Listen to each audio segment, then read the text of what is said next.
Hey guys, welcome to my brand new video on my Elden Ring review and why this game deserves all of your money. In light of my recent completion of Elden Ring, I have decided to organize my thoughts into a review video. The footage playing in the background is of my journey through all three endings as I got 100% achievement completion, and with all the time that I put in, I felt like it was necessary for me to do a review. I will also be showing the ending cutscenes when I talk about the multiple endings, but that will be coming up at the end of the video. I will put a timestamp in when it is necessary, so you can just get to the outro and not have to worry about getting spoilers. You can still enjoy a good majority of the video without kind of the last part until the conclusion. The main topics I will be covering, however, will encompass the free roam, the co-op, the difficulty of the bosses, and the atmosphere of the game, especially. So let's go ahead and jump right in where Narration Bone Dog will lead it off. Greetings, it is I, Narration Bone Dog, and today I will be guiding you through my review of Elden Ring. So starting off with the first topic of free roam. Unlike the Dark Souls series, Elden Ring was specifically designed with the concept of free roam. Comparing this to the Souls games, you are given a lot more freedom to choose what enemies you wish to face. If a boss proves too much of a challenge, just navigate to another area or find another dungeon to explore. The player is given so many locations to explore and opportunities to grind your levels up in the early game that you pretty much can do whatever you want. If a boss is too hard, just come back later. It's okay. I spent my first 16 or so hours of the game exploring Limgrave and Caelid, and I got up to about level 40 before even confronting Godric. And another amazing feature is that you can even skip past Stormveil Castle entirely if you truly wish to explore the Liurnia Lake area first. This game does a great job at giving the player near complete freedom throughout the first half of the game. It truly is amazing. Bouncing over to the topic of co-op, this will be a rather short topic since there isn't much to note. A returning feature in Elden Ring is a co-op system, which allows you to summon outside help or just to hang out with your friends. A key importance to note is that you can only be invaded if you have a summoned player in your world, and any other invasions are scripted AI that do provide a decent enough challenge. Summoning is obviously not a requirement to defeat the bosses, but it is always appreciated to have a friend step into the arena with you. And like other people do in Souls games, they just venture around with their friends, and this game definitely capitalizes on that. You can go throughout most of the entire free roam area with you and your buddy. You can have up to 2 additional summons with you, and it's just makes for a really great time. Now moving on to my third topic, and arguably the most controversial and important one, boss difficulty. The bosses in this game are rather easy, with almost all of them being completely optional. And that's right, I did say that they are pretty easy, especially when you play into the metas or even magic spam. It makes the fights detrimentally easy, I must say. The only necessary bosses, however, are Margit, Godric, Renala, Godfrey, Morgott, the Flame Giant, and of course, Radagon. You can substitute Renala for any other shard bearer because you only need 2 shards to get into the capital. And that's right, you can make it to the capital at level 1 if you really wish to. You will, however, be prohibited from entering it properly until you at least have 2 great runes.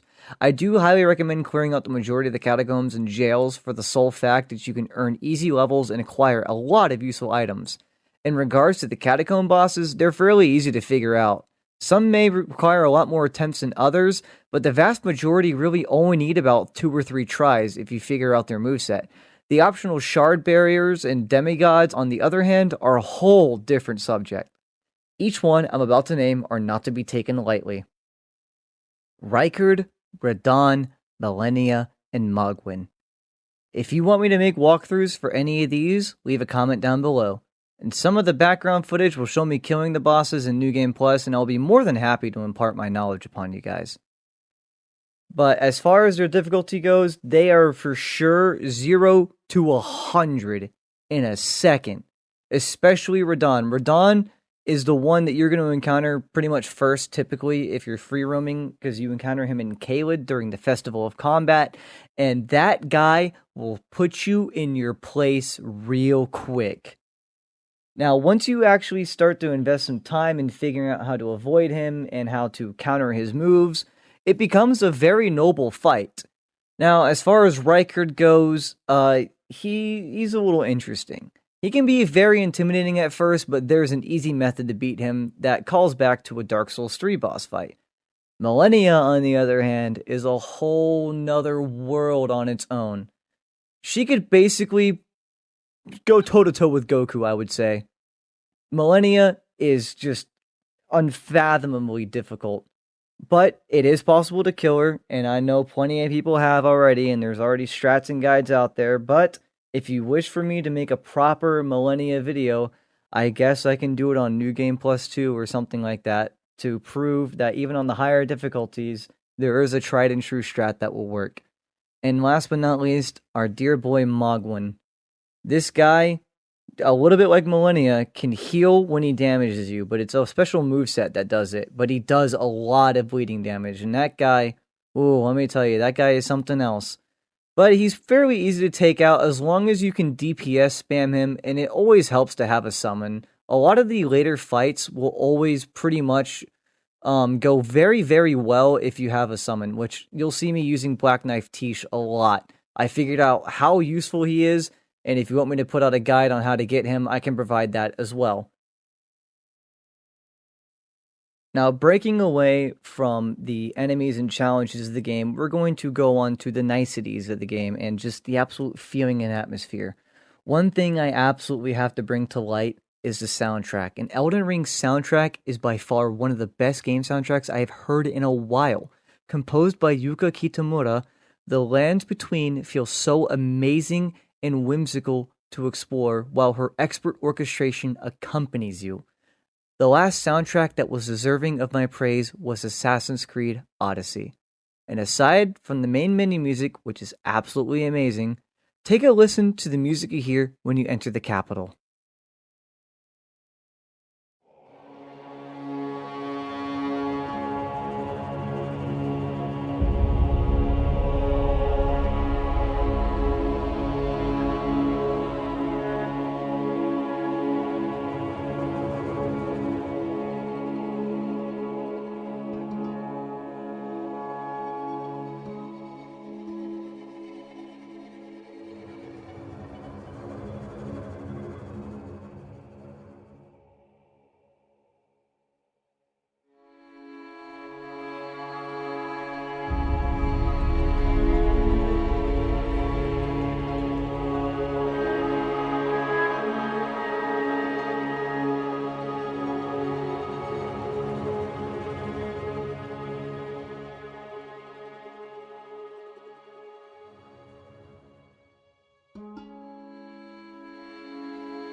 Every time I enter the capital, I get chills from how wonderful that piece was composed. Even the enemies in the capital play instruments that complement this musical masterpiece. And spoilers for the next part, just a quick little second. You can go ahead and skip ahead 20 seconds if you wish. But when you confront Ratigan, the main theme plays during this epic final confrontation, and even that just enhances the experience tenfold. Everything has been done exceptionally well, and I praise Yuko Kitamura for doing such an excellent job making the soundtrack. It truly feels like oh god, I can't even explain it. This feels like an amazingly well done soundtrack. Like words cannot express just how awesome it feels to be in the lands between with her at your side. Moving on to our final topic in today's video, we are going to be talking about the endings. Now, for those who wish to not know, for spoilers or anything, there is going to be a timestamp on the screen right now. For everyone else, let's go ahead and get straight into it. There are 3 main endings to Elden Ring. Even though there are modifications to some endings, I'm going to focus on the core endings. I won't delve too much into the lore, as this video will be longer than a Metal Gear Solid 4 cutscene. You won't be forced to make a choice until after defeating the Flame Giant. Once you sit at the Forge of Giant's Grace, you can either speak to Melina, or take on the flame yourself to open the Erd Tree. You will only be able to take the flame for yourself when you go for the 2 fingers route, and I will explain that later. So, 2 of the 3 endings will have you use Melina to take on the flame and fulfill her duty, and just like I said, the 2 fingers one will have you take it on herself, or take it on yourself. After going through the Nightmare of Farum Azula, which deserves a whole thing on its own, and even right now I'm fighting the Godskin duo, you will be transported back to the capital upon completing the Farum Azula area, but this time it's covered in ash from the Erd Tree burning. Also, you will always be able to notice the burning Erd Tree throughout the rest of your time playing on that journey. There will always be burning embers flying throughout the air until you start a new game. And once you defeat the Elden Lord, or the Elden Beast, after the Ratigan fight, it's a 2-fight thing, and no, you don't get a break in between. It kind of sucks, but that will be for another video later. So once you defeat the Elden Beast, you will finally be able to get the ending cutscene you worked so hard to get to. If you have completed the Rani questline, you will be able to summon her and get the Age of Stars ending, which I honestly argued that's one of the best endings. Next to just becoming an Elden Lord. I mean, becoming an Elden Lord is cool and all, but I mean, come on. Rani the Witch, guys, come on. Anyone else rooting for Rani over here? No one? Alright, let's move on. If you went down into the depths below the capital, you can get the Mark of the 2 Fingers and do the Lord of Frenzied Flame ending. I'm not going to be going into steps on how to do all that. If you really, really wish to, I can post a video guide explaining it, but right now I am not going to entertain that. Once you do get the Mark of the 2 Fingers, though, you will be able to do the Lord of Frenzied Flame ending, which will just have you pretty much burn up and disintegrate into ash, and I think you destroy the ring as well and plunge the lands between into true chaos. And the ending that most people usually get is the Elden Ring ending, or the Elden Lord ending. Basically, you just walk up and put the head back on Marika or Ratigan. I'm still not sure on all that, because it says it's Marika, but it's also the Ratigan from the Ratigan fight. I think Marika turns into Ratigan. I think that's what's going on there. But anyways, like I said, I'm not going to go into the lore too much, but basically, you take on the Elden Ring and become, the next Elden Lord, so to speak. Now, there are modifications to that ending. I'm not going to go into them. If you want, you can look them up for yourself. I am not going to sit here and explain all the little differences and everything. I'm just going to talk about the 3 basic endings, which were the ones that I got. But once you become the Elden Lord, the game will end, and for all those endings, you get a nice little ending cutscene. I'm going to be playing the ending cutscenes in this video. They will be coming at the very end of the video, just before the conclusion, for those who care.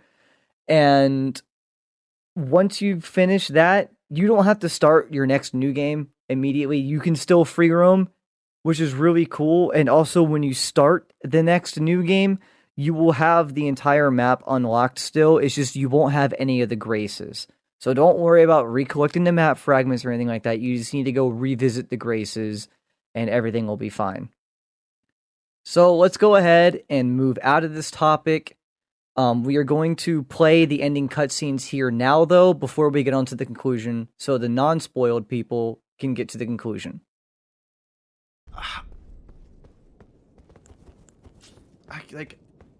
I couldn't name a complaint, dude, honestly. Has become a lord. What? Didn't finish the game. Holy shit, it popped up on your screen? That's cool. Yes, someone in our group became a lord, Daniel. Huh. Oh my god. Someone's Elden Lord. Hang on, I'm talking to Ronnie right now.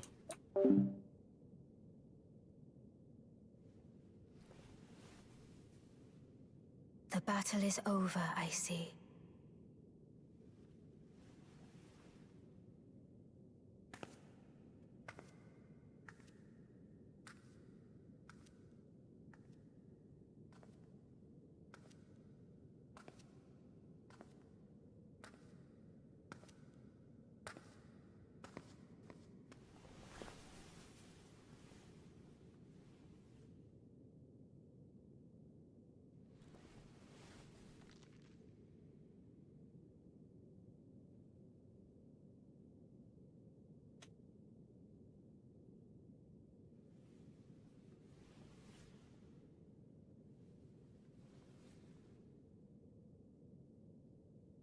I do solemnly swear to every living being and every living soul. She's Scottish. Now cometh the age of the stars. Wow. 1,000-year voyage under the wisdom of the moon. Here beginneth the chill night that encompasses all, reaching the great beyond. Into fear, doubt, and loneliness, as the path stretcheth into darkness.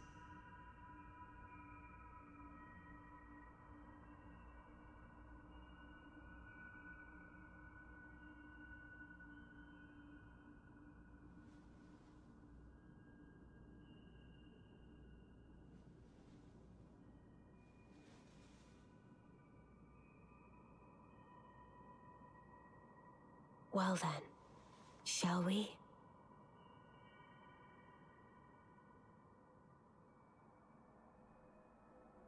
She's so awesome, dude.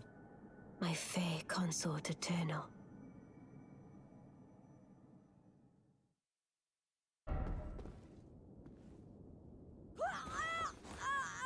Till that day comes, we must ride to glory.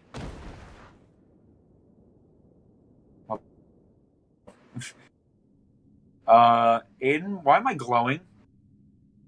What do you mean? Oh, someone in your group has become Lord.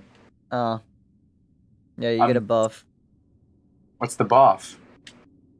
I think health regeneration. I was about to say, why am I glowing? You probably do a little bit more damage too. No idea. I'm using that great sword you gave me currently, so everything I hit already takes more damage than it usually does. Nice. I'm just glad I don't have to fucking fight every rat in this cave to kill this gigantic bear. Just have to walk in, kill the bear, walk out. Also, what is the Flask of Wondrous Psychic? Physic? The Flask Physic. of Wondrous Physic. When you go visit minor Erd trees, you can kill Erd tree spirits or Erd tree avatars, and they'll drop tears, and those tears do different things. So one, you get an overshield where you can negate a significant amount of damage that you survive by getting one shot. Is that what the one you usually have was the big shield? Yeah. There's one that negates rune loss on death for a short period of time. There's one there's two of them that restore half of your HP for like a full HP restoration. There's one that passively restores your HP. There's one that raises your max HP. I mean, there's all kinds.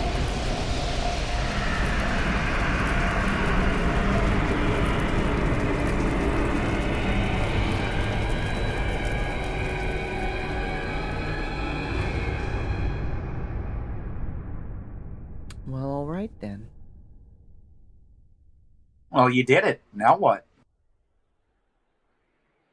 I get to see the frenzied flame ending finally. I don't know what that means, but I'm sure I will learn eventually. Yeah.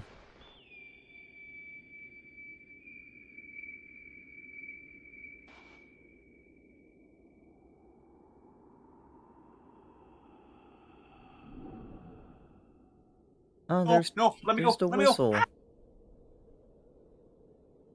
Lord of frenzied flame. I'm stuck in a corner. Go I away, will Rune seek Bear. you You're not as nice. far You're as nothing you like the can Berenstein Bears.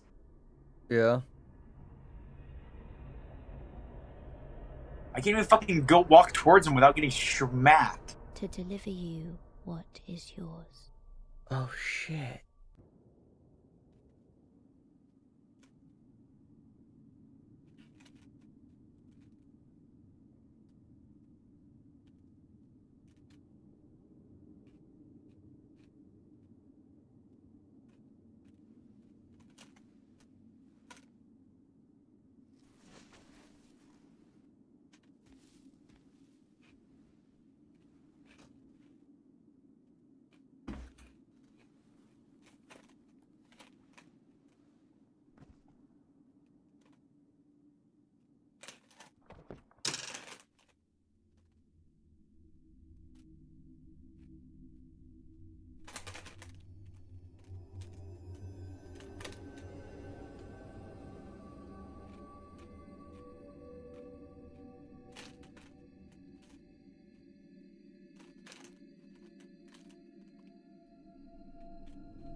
The fallen leaves tell a story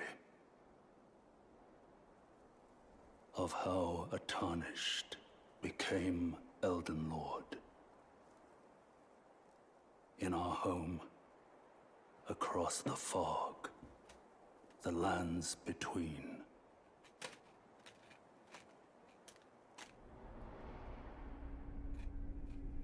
Our seed will look back upon us and recall an age of fracture.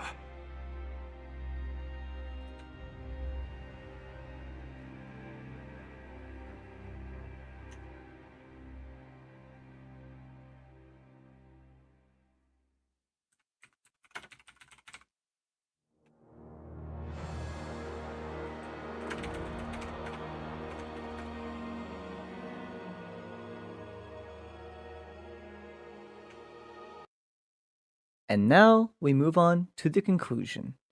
Well, everyone, this has been my extensive and well-deserved review of Elden Ring. If you enjoyed the video, leave a like and subscribe for the hopes that my future content will entertain you. If you made it all the way to the end, you're an amazing person, and drop a comment flexing on everyone else. I'll see you in the next video, and I hope you guys have an excellent day. Peace.